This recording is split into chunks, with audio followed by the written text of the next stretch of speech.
Marvel, I want to explain the reason for the graph that we took across when we scanned your back.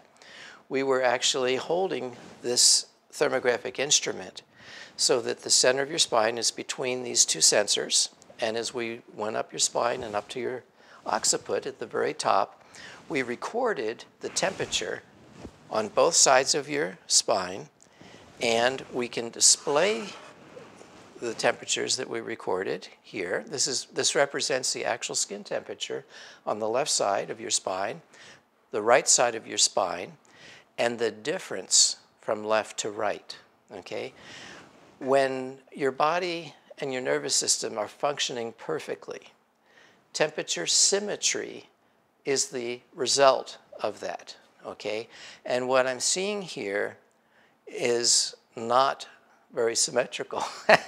The temperature on the right side should be a fairly straight line. The temperature on the left side should be a fairly straight line.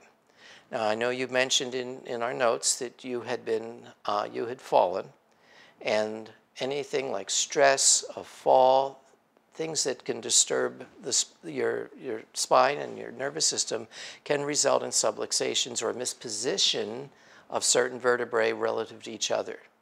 When that occurs, the nerves around those joints cause temperatures on the skin to change, okay?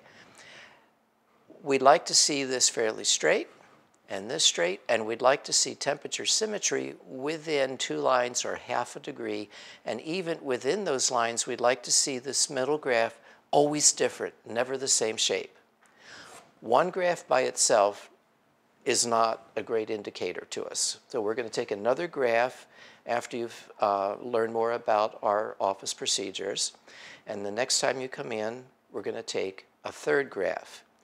If all 3 of those graphs have the same shape and these same temperature deviations at the same levels, it is a very good indication to us that your fall did put you into a state that's not ideal, okay?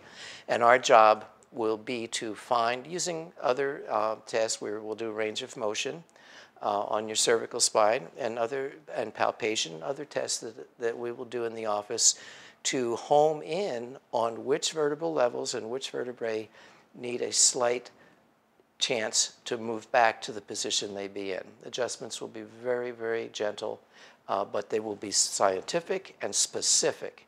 From your x-rays, from these temperature graphs, from your range of motion information, other tests, we will home in on the right spot, hopefully the right spot. When that is corrected and those vertebrae are allowed to go back where they would like to be, these graphs will straighten out and be very symmetrical, and then your body will be on its way to healing. And just to give you an idea of where these dysymmetries were occurring, in your cervical area, there was some imbalance here, in the thoracic area, a little bit here, and in your lumbar, and I wouldn't be surprised if perhaps in the past you may have had some issues, low back pain. Our goal is to take all those dysymmetries away with care. And that is, there's no reason for us to believe that won't happen in fairly short order, since we can be so specific using this instrumentation. So thank you for coming into the office.